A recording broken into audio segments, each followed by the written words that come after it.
Hello students, आज के इस वीडियो में हम बात करेंगे जो हमारा अभी रिसेंट एग्जाम हुआ है जून 2023 का। वो एग्जाम हमारा कैसा आया था और उसी के अकॉर्डिंग उसी के बिहाफ पर हम ये एक्सपेक्ट करते हैं कि जो हमारा इनकमिंग एग्जाम होगा दिसंबर 2023 का वो कैसा होने वाला है। ओके, तो सबसे पहले हम बात करते हैं कि जो हमारा जून 2023 का एग्जाम था उसमें हमारे पास जो तीनों पार्ट थे फिजिकल, इनऑर्गेनिक एंड ऑर्गेनिक, उनका लेवल कैसा आया था। ओके, तो अगर हम बात करें, अगर हम पूरा का पूरा पेपर एनालाइज करें तो हम देखते हैं कि अब की बार जो फिजिकल केमिस्ट्री के क्वेश्चन थे वो थोड़े अबव एवरेज थे।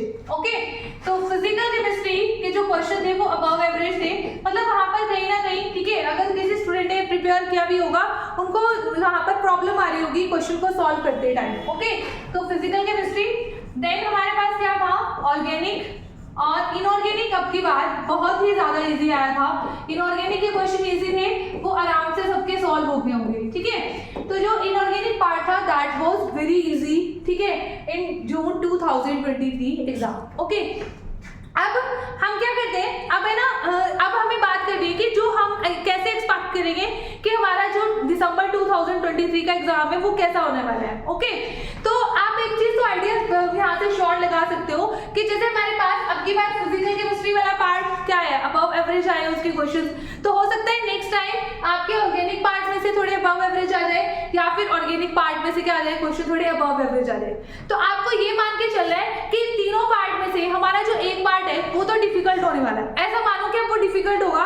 ठीक है, अब कई स्टूडेंट क्या करते हैं, अब कई स्टूडेंट सोचते हैं कि मैम हम कैसे मान लें कि ऑर्गेनिक पार्ट डिफिकल्ट आएगा, इनऑर्गेनिक आएगा, फिजिकल आएगा। ठीक है, पर आप देखो भाई, प्रोबेबिलिटी कुछ भी हो सकती है कि इन तीनों में से कोई भी पार्ट आपका क्या आ सकता है, डिफिकल्ट आ सकता है। तो आपको अपनी प्रिपरेशन उसी के अकॉर्डिंग करके जानी है, आपके अकॉर्डिंग चाहे कोई भी पार्ट डिफिकल्ट आ जाए तो आप, ताकि फिर भी क्वेश्चन पेपर को क्या कर सको, हर क्वेश्चन को आप अटेम्प्ट कर सको, उसी के अकॉर्डिंग आपको अपनी प्रिपरेशन करनी है। ओके, अब कई स्टूडेंट क्या सोचते हैं ड्यूरिंग प्रिपरेशन, वो सोचते हैं कि हम है ना इन तीनों पार्ट में से दो पार्ट कर लेते हैं। ठीक है, दो पार्ट तो हम कंप्लीट कर लेते हैं और वो तीसरा का जो थर्ड पार्ट होता है वो कंप्लीट छोड़ जाते हैं। ठीक है, अब फॉर एग्जांपल 2023 में, ठीक है, जून 2023 के लिए जिस बच्चे ने फिजिकल और सपोज करो इनऑर्गेनिक चूज कर लिया, वो बच्चा करके चला गया फिजिकल वाला पार्ट, इनऑर्गेनिक वाला पार्ट। ठीक है, तो अब प्रॉब्लम क्या आई होगी उसके सामने,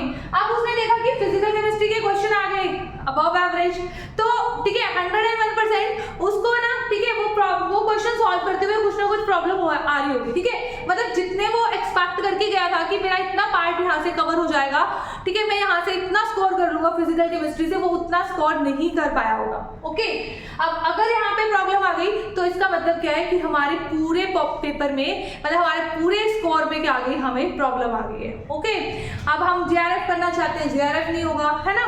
तो इसके अकॉर्डिंग मतलब आपने अगर दो पार्ट प्रिपेयर किए हैं, ओनली एक पार्ट हो गया, एक पार्ट नहीं हुआ, तो हमारा जो एग्जाम हमारे क्रैक करने के चांसेस है वो बहुत ही ज्यादा कम हो जाते हैं। ठीक है, तो हमें ऐसा नहीं करना है फॉर दिसंबर 2023 के एग्जाम के लिए।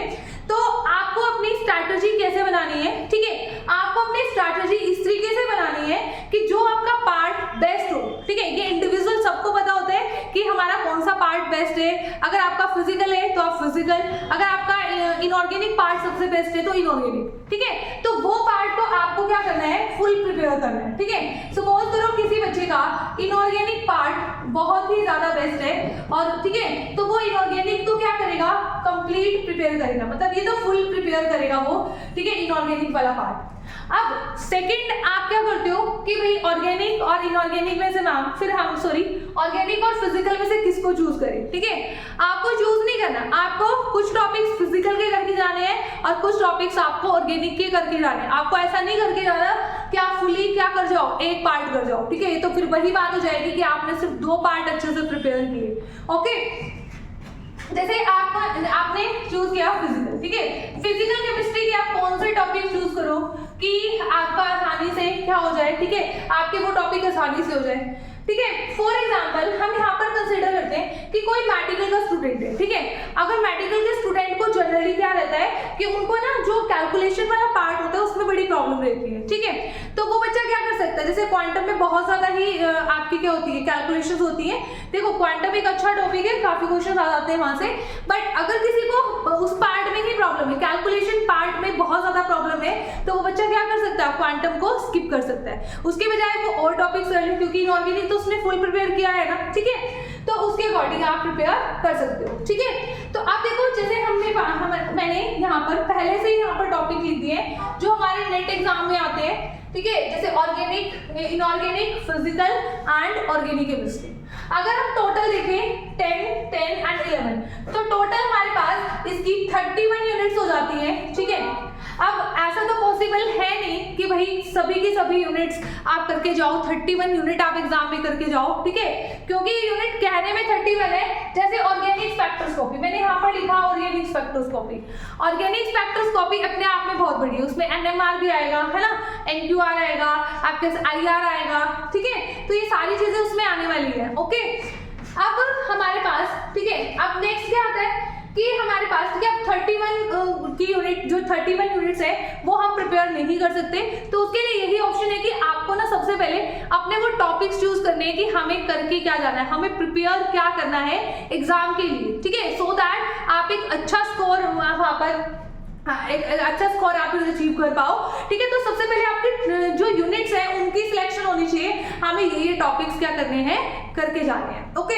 अगर आप देखोगे ना टॉप रैंकर्स को भी, ठीक है, जिनके 1, 2 या अप टू 10 तक जो रैंक आता है, तो वो स्टूडेंट्स भी कभी भी ऐसा नहीं होता कि वो सारा का सारा सिलेबस पढ़ के जाते हैं, ओके।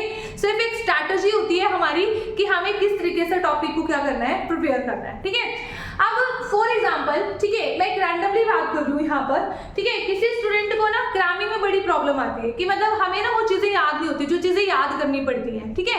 अब कुछ टॉपिक्स हमारे ऐसे भी हैं भी केमिस्ट्री में जो हमें लर्न करने पड़ते हैं, ओके। जैसे हमारे पास एनालिटिकल केमिस्ट्री है, ठीक है, इसमें हमें थोड़ा लर्न करना पड़ता है। अब किसी स्टूडेंट को ये चीज है कि हमने MSc में पढ़ी, BSc में एनालिटिकल केमिस्ट्री पढ़ी, हमें समझ नहीं आई, तो वो इस टॉपिक को क्या कर सकता है, स्किप कर सकता है, ओके। जैसे हमारा नेचुरल प्रोडक्ट वाला टॉपिक है, ठीक है, इसमें भी हमारे पास लर्निंग पार्ट काफी रहता है, तो ठीक है, जिनको लर्न करने में प्रॉब्लम होती है तो वो क्या कर सकते हैं, इन टॉपिक्स को क्या कर सकते हैं, स्किप कर सकते हैं, ओके।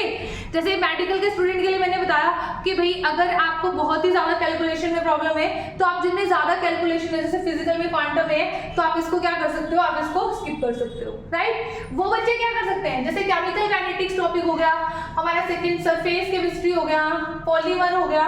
पॉलीमर तो टोटली बहुत ही ज्यादा इजी चैप्टर है, उसमें तो कोई कैलकुलेशन इतनी है ही नहीं, ठीक है, और एक क्वेश्चन यहाँ से भी आ सकता है, एक क्वेश्चन हर बार आता है एग्जाम में।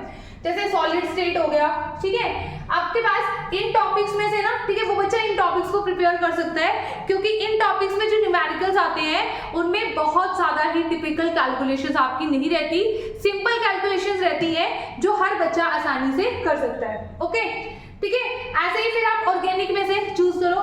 ऑर्गेनिक में मैं तो ये सजेस्ट करूंगी कि ऑर्गेनिक स्पेक्ट्रोस्कोपी, ठीक है, किसी बच्चे को नहीं छोड़ के जानी चाहिए, क्योंकि NMR, IR, ठीक है, इससे रिलेटेड इनकी कंबाइंड प्रॉब्लम आ जाती है और वो क्वेश्चन हो जाते हैं। स्टीरियो केमिस्ट्री आपको करके जानी चाहिए, GOC, एरोमेटिसिटी ये करके जानी चाहिए, ठीक है।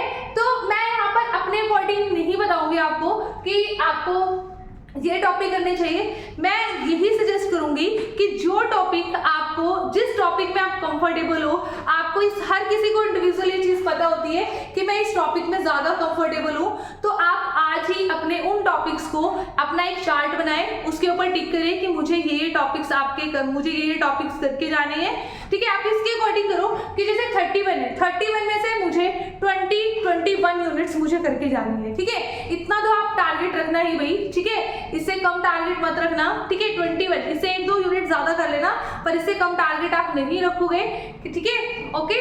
तो उसके अकॉर्डिंग फिर आपका क्या हो जाएगा, एग्जाम क्वालिफाई हो जाएगा, ओके। और एक चीज और अपनी प्रिपरेशन में आपको हमेशा ध्यान रखना है, ऐसा नहीं करना कि सिर्फ आपने थ्योरी पढ़ ली, ठीक है, आपको सिर्फ थ्योरी नहीं पढ़नी है, आपको थ्योरी के साथ साथ आपको क्या करने हैं, ठीक है, थ्योरी प्लस MCQ, और MCQ में स्पेशली PYQs आपके पास जरूर होने चाहिए, चैप्टर वाइज, ठीक है, ये टॉपिक वाइज PYQs होने चाहिए। ऐसा नहीं कि हम पहले सारी हमने थ्योरी पढ़ ली, उसके बाद चलो एक पेपर लेते हैं, 2018 का पेपर लिया, ठीक है, या फिर 2023 का लिया जो रिसेंट एग्जाम था, उसमें से क्वेश्चन मार्क करते हैं, तो ऐसा आपको नहीं करना है, ठीक है। मतलब जब आपने एक टॉपिक प्रिपेयर किया और उस टॉपिक के ही आपने सारे क्या किए, PYQs आपने करके देखे, ओके, ठीक है। फिर आपको क्या करनी है, रिवीजन करनी है एंड देन आपको क्या करना है, फिर उसके बाद टेस्ट सीरीज भी आपको जरूर देनी है, ठीक है। अब जो हम बात करते हैं, ठीक है, कि बिगिनर्स के लिए, ठीक है, अब कई स्टूडेंट है कि मैम हम कैसे मतलब सिलेक्ट करें, उन्होंने कोई पहले एग्जाम दिया ही नहीं है, ठीक है, बिगिनर्स है, मतलब ना तो उन्होंने कोई पहले IIT एग्जाम वगैरह दिया, ना ही उन्होंने पहले JEE या नीट का एग्जाम दिया है, तो वो बच्चे कैसे अपनी प्रिपरेशन करें। तो वो बच्चे, मैं उनको तो यही गाइड करूंगी कि भाई जो हमारा नेट का एग्जाम है, कोई ऐसा तो है नहीं कि बहुत ईजी एग्जाम है और बहुत आसानी से हो जाता है, ऐसे ही हो जाएगा, बिना पढ़े चले जाओगे तब हो जाएगा, ऐसे एग्जाम नहीं होता, ठीक है। हमें यहाँ पर अपनी प्रिपरेशन करनी ही पड़ती है और इस एग्जाम की प्रिपरेशन के लिए प्रॉपर गाइडेंस की भी जरूरत होती है। तो मैं यही कहूंगी कि वो बच्चे जो MSc में भी हैं, ठीक है, वो बच्चे क्या करें, और जिन्होंने पहले कोई एग्जाम ऐसा नहीं दिया है, तो आप क्या करें, आप कोई भी ऑनलाइन प्लेटफॉर्म ज्वाइन कर सकते हो, क्योंकि आपको ताकि प्रॉपर गाइडेंस आपको मिलती रहे, ठीक है। अब कई स्टूडेंट ये सोचते हैं कि हमें ना आफ्टर MSc हम प्रिपेयर करेंगे, ओके, तो आफ्टर MSc में क्या होता है, आपके 6 मंथ वेस्ट होने वाली बात हो जाती है, ठीक है। तो आपको वो 6 मंथ, मैं तो यही गाइड करूंगी कि आपको वो 6 मंथ भी वेस्ट नहीं करने हैं, क्योंकि ड्यूरिंग MSc अगर आपका नेट क्वालिफाई हो जाता है तो वो एक बहुत ही अच्छी चीज है, आपको एक्सप्लोर ज्यादा करने का टाइम मिल जाता है। Okay students, I think so ये वीडियो आपके लिए हेल्पफुल होगी एंड ठीक है, थैंक यू सो मच।